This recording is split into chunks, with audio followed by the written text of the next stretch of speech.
Yes friend, ako'y nagbabalik, DJ B-Boy Bibo para sa ating tuloy-tuloy na BB Time tungkol sa usaping hindi pa handang muling magmahal.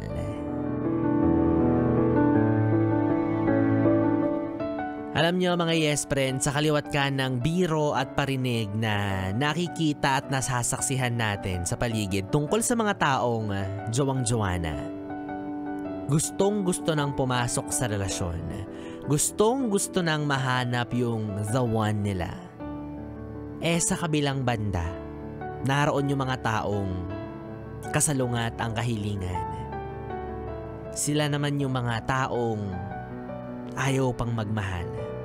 Yung hanggat maaari, makakatanggi pa sa pag-ibig na inaalok sa kanila. Kung iisipin, nakakatawa, di ba? Mapapawaw ka talaga, mapapaisip ka na, Talaga ba? Yung iba nga longing for someone na mamahalin sila tapos ikaw na nilalapitan ng grasya, umaayaw pa? Well, oo. Diba? Nakakatawa at Ano yung Nakakaha talaga, diba? Pero, hindi naman sa pag-iinarte or pagpapabebe. Simple lang yung kasagutan. Simple lang yung usapan. Yun ay dahil ayaw pa nila. That's it. Diba? Hindi naman nila kailangan pang i-elaborate or magbigay ng rason at ipaliwanag sa kung sino-sino kung bakit ayaw pa nilang magmahal. Kasi yun yung desisyon nila at personal yun. Maaaring hindi natin alam, diba? Yung eksaktong rason kung bakit. Pero ang malinaw dito is hindi pa nga sila handa. Kasi kung gugustuhin mo, madali lang diba? Wow, kala mo naman talaga. Kung gugustuhin mong jumawa, madali lang. Talaga ba? Parang hindi naman. Hindi, I mean, diba? Kung merong isang tao sa paligid mo or na umaaligid-aligid sa'yo at nagbibigay ng motibo, madali lang na ibalik yung pabor doon sa tao kung gugustuhin mo lang, diba? Madali lang magbigay rin ng motibo laban doon or para doon sa taong nagbibigay din ng motibo sa'yo. Pero wag mo lang ilalabas agad yung embutido mo, ha? Motibo lang tayo dito. Diba? Matik titibok yung puso mo Matik. May chance kang magkaroon ng karelasyon. Kasi nga it is by choice. Pero sa kaso nila, hindi kasi ganun yun. They are single by choice. They are single on a certain purpose.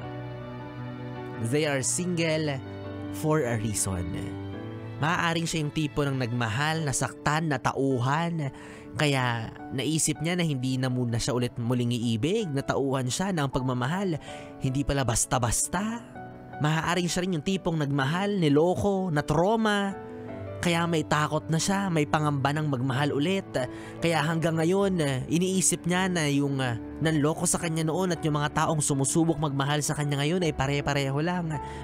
Maaaring siya rin yung tipo ng taong nagmahal, namatayan, sobrang nangulila at nasasaktan. Kaya hindi pa siya handa kasi paano mo nga naman papalitan yung taong nawala sa'yo? Hindi dahil nagloko, hindi dahil naging tarantado, kundi dahil nawala na sa mundo, 'di ba? At iba't iba pa at marami pang hindi mabilang na rason kung bakit may mga taong allergic na sa pag-ibig or hindi naman allergic, no, pero ayaw munang sumugal ulit at sumubok sa pag-ibig. Kung para sa inyo mahirap humanap ng taong magmamahal at iibig sa inyo, hindi ba't mas mahirap yung may taong lumalapit sa iyo, inaalok yung sarili niya ng buong buo, taong handang magmahal sa iyo ng totoo at seryoso pero alam mong hindi pa handa yung puso mo kaya wala kang ibang maisip na paraan. Wala kang ibang maisip na pwedeng gawin kundi tanggihan yung pag-ibig na inaalok sa iyo. Parang mas mahirap yun, di ba? Ganun talaga. Yung mga taong nasaktan at nabigo, normal na sa kanila yung maniguro. Walang masama kung sa pagkakataong ito sigurista na sila. Kasi nga may iniingatan na sila Kasi grabe yung pinagdaanan nila ng mga panahong umibig sila tapos napunta lang sa wala. Masisisi mo ba sila kung ganun? Kumbaga para kang kumain ng isang pagkain na sobra mong paborito tapos malalaman mo allergic ka pala dito, di ba mas mahirap yun?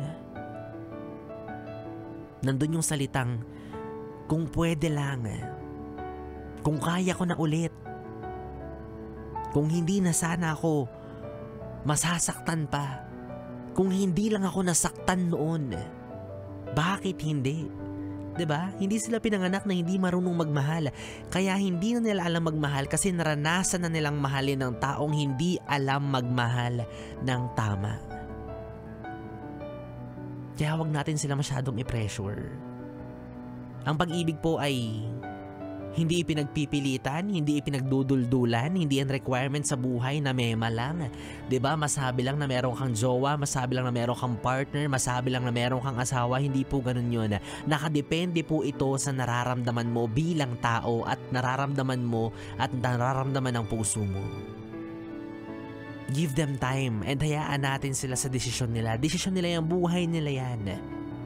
Ganun talaga.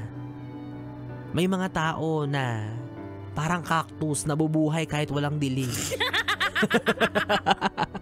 O, libasa kasi ikaw, alam kong isa kang isda, di ba? Gusto mo lagi kang sinisisid. I mean, lagi kang sumisisid.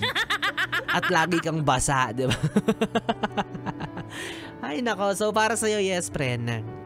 Hayaan mong hilumin ka ng panahon. Hayaan mong kusa kang dumating sa pagkakataon kung saan handa ka na ulit pumasok sa isang relasyon.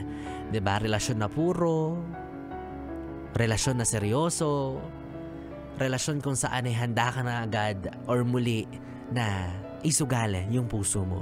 Hayaan mong dumating yung pagkakataon kung saan ay may isang taong magbabalik ng pananampalataya at paniniwala mo sa magic ng pag-ibig. No pressure. Kasi hindi naman to parang the boat is sinking, group yourself into truth, diba? Hindi naman to ganon. Hindi ka malulunod dahil lang single ka, hindi mo ikamamatay. At kung malulunod ka man, di ka nag-iisa. Marami tayo, share tayo sa salbabida, yung mga single dyan. Ayos nako. Well, anyways mga yes friend, alam kong malungkot ka ngayong gabi dahil ikaw yung tipo na gustong-gusto naman magka-jowa pero wala pa rin namang makakatabi. Oh! Bala ka dyan. Sabihin mo na lang, hindi, choice ko lang to. Wala akong jowa kasi gusto ko lang para hindi magastos. Yan, o, bala kayo dyan, ako uuwi na rin ako kasi mag-isa lang naman ako sa buhay, di ba? Wala namang yayakap sa akin pag uwi. So, ako na lang din. Kanya-kanyang alaga na lang to. Yes, friend, 3 oras na bibi tayo mga ating pinagsamahan. Nakapiling nyo po ang bibi nyo sa radyo, DJ B-Boy Bibo. Magkasama at magkarinigan po tayong muli. Bukas po sa parehong oras at parehong istasyon. Dito pa rin at dito ka lang sa istasyong No Problem, ang 101.1 Yes FM. Solid. Good night, Bibi.